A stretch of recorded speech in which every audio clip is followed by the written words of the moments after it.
Hai semuanya, kembali lagi dalam channel Jody Motovlog HD bersama dengan gue Jody, dan kali ini gue dapet kesempatan langsung eksklusif diundang oleh Yamaha Indonesia untuk menyaksikan langsung salah satu produk terbarunya di tahun 2025. Bahkan ini bisa dibilang di kuartal pertama langsung di bulan Januari. Dan motornya apa?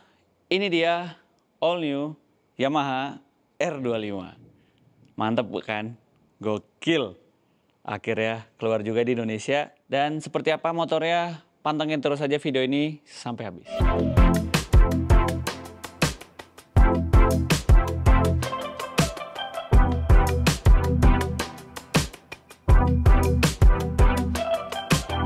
Oke guys, jadi ini dia Yamaha R25 ya kan. Akhirnya keluar juga versi yang paling terbaru di tahun 2025 ini. Dan sebelumnya kan kita udah sempat tuh bahas Yamaha R3 gitu kan. Ketika itu launching, terus juga kita sempat bahas di video gue yang ini. Buat teman-teman yang belum nonton langsung aja cek videonya gue taruh linknya di deskripsi video ini.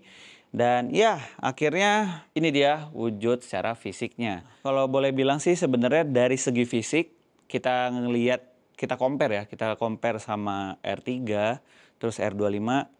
Sebenarnya ya nggak ada perbedaan, hanya beda di list ininya aja. Ada nama R25-nya gitu kan, kalau yang itu R3. Tapi yang menjadi poin terbaru dari Yamaha R25 ini adalah R25-nya itu sendiri. Khususnya di segmen engine. Kenapa? Karena ini adalah unit pertama di Indonesia ya, yang mengikuti produk global. Nah, karena R25 terbaru ini dia sudah Euro 5 Plus. Euro 5 Plus itu jadi dia sudah ya ngikutin rules yang ada di peraturan global ya, yang pusat gitu. Nah, jadi bisa dibilang ini tuh new engine guys. Bukan yang engine lama terus diutak-atik habis itu dengan ganti baju doang, enggak. Jadi sebenarnya engine ini tuh adalah engine baru. Baru masuk dan baru mulai diterapkan dengan segmen global ya, baru R25 ini gitu guys. Dan sebenarnya banyak sekali sih komponen-komponen yang berbeda ketimbang R25 yang lama. Cuman di sini gue nggak akan begitu bahas soal itu. Kenapa? Karena mungkin kalian nanti akan bisa cek langsung aja. By the time video ini diposting, harusnya semua informasi soal R25 terbaru, baik dari segi speknya maupun dari segi harganya dia akan keluar. Jadi kalian gak usah khawatir. Jadi di sini gue memang mendapatkan kesempatan langsung aja secara eksklusif untuk nge-preview R25 secara langsung gitu ya.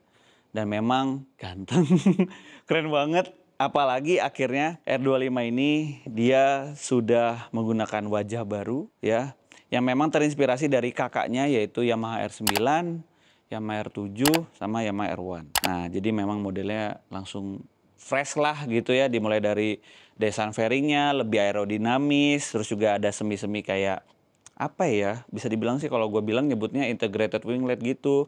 Karena kalau misalnya teman-teman perhatiin di sini tuh kayak ada celah buat ya airflow gitu kan. Terus juga di sini kayak ada semi mini wingnya gitu. Sasis masih menggunakan sasis turbular, knalpot mufflernya masih sama, tapi yang berbeda karena dia sudah Euro 5 Plus. Jadi yang bikin beda adalah dia knalpot standarnya itu ada 2 katalis, guys. Uniknya di situ. Biasanya satu aja gede, ini dikasih 2 gitu kan. Gokil. Ya itulah ya, demi udara kita yang lebih bersih untuk kedepannya, jadi kita bisa motoran terus-menerus. Secara spek overall dari si Yamaha R25 terbaru ini, dia itu sebenarnya tidak begitu banyak perubahan, alias masih mirip-mirip seperti kayak R25 versi sebelumnya. Cuman dengan perbedaan spek Euro 5 Plus, yang memang yang itu tadi ya, orang pasti udah mikirnya, waduh ini pasti speknya disunat lah apa segala macam. Ternyata tidak guys, jadi masih aman. Berarti kebayang dong, power aslinya ini lebih galak kan, harusnya seperti itu secara logika. Dan sebenarnya tinggal kita ganti knalpot secara full gitu pakai aftermarketnya, ya udah langsung keluar dari potensi semua performa si R25 ini. Kita balik lagi ke eksteriornya. Apa aja sih yang sebenarnya berubah dari semua yang ada di sini? Udah pasti kan desain. Desain memang tadi kita bilang lebih aerodinamis. Terus kedua, speedometernya dia disematkan dengan fitur Y Connect. Jadi mirip seperti kayak yang ada di Maxi-Maxinya Yamaha ya. NMAX Turbo, X-Max. Ini diterapin di R25 terbaru ini guys. Dan memang tampilannya lebih berubah, lebih fresh. Cuman kalau dari segi bentuknya, bentuk si speedometernya sih dia mirip-mirip ya kayak yang versi sebelumnya. Tapi yang uniknya adalah sekarang di sini ada power socket langsung dalam bentuk USB. Jadi buat teman-teman yang suka mungkin buat perjalanan jauh, terus suka naro HP gitu kan pakai phone holder di sini. Ini sebenarnya bisa sih. Di R25 lama juga bisa dipasang mounting untuk HP sambil ngecas sambil penggunaan jalan. Ini bisa nih sambil dicas gitu. Tapi secara instrumen untuk bagian stang kanan kiri masih mirip-mirip seperti kayak yang sebelumnya. Begitu juga dengan segitiganya, upside down-nya juga sama. Dan ya akhirnya dalam hati ya gue pas ngeliat ini tuh akhirnya R25 berada di jalur yang tepat gitu kan desainnya. Ini baru R series bro. Bener, apalagi ini bagian belakangnya ini jadi lebih agresif. Terus lebih aerodinamis plus sebenarnya apa namanya juga bisa kita buka. Sebenarnya kita cek yuk joknya di sini ada apa aja nih. Nah, ini dia. Jadi sebenarnya kalau misalnya teman-teman kepo apa sih yang ada di balik dari jok belakang ini ya sebenarnya gini doang sih. Ya, asli keren sih. Kalau misalnya teman-teman lihat langsung keren banget, apalagi warnanya khas Yamaha banget, livery tahun 2025, terinspirasi dari si R9. Kita ngelihat area tangki ini, tangkinya ini dia 14 liter, ya masih sama. Kalau soal kapasitas sama, tapi secara perubahan ini tangkinya sih ada perubahan sedikit ya, lebih lebih Yamaha look lah. Walaupun sebenarnya gue masih berharap R25 R3 tuh pakai sasis Delta Box. Tapi ya ini juga nggak masalah sih. Toh juga sebenarnya kalau ngeliat dari karakter motor ini sepertinya lincah ya. Dan bisa bicara soal karakternya lincah, kita cobain kali ya ergonominya seperti apa. Oke, katanya sih boleh dinaikin dengan posisi ini ya, pedok. Nah, seperti biasa karakter R25 yang lama dibawa juga di yang terbaru. Jadi dia under yoke model stangnya. Tapi stang bagian ini tuh dia kayak agak naik gitu. Ya it's fine karena memang dipakai nanti juga buat harian gitu kan buat di perkotaan. Mungkin tipis-tipis buat track dia bisa lah. Nah gini ya. Rasanya sih kalau gua boleh bilang ya nyaman ya. Nggak begitu agresif banget. Tapi gua ngerasa ini lebih ramping. Karena memang dari secara dimensi dia ada perubahan. Memang nggak begitu signifikan perubahannya tapi dia lebih ramping rasanya. Plus area gripnya ke si motor tuh kayak lebih enak gitu pergerakannya gitu ya. Untuk kita tinggi yang 170 cm sih ini kan di padok ya, harusnya sih nyampe sih, satu kaki nyampe, dua kaki ini kan di padok jadi kayak rada jinjit. Tapi kalau nggak di padok aman banget. Jadi kalian nggak usah khawatir kalau naik motor ini bakal rasanya pegal atau apa. Mungkin iya, tapi mostly ini gue bilang sih nyaman ya untuk ukuran motor nunduk nyaman. Koplingnya enjoy, remnya enjoy. Dia kill switchnya jadi satu sama starter. Ada lampu sen, klakson. Desain instrumennya sih gue bilang sih kayak moge-mogenya Yamaha ya. Jadi emang udah diturunin lah satu persatu. Terus ya intinya kurang lebih seperti itu.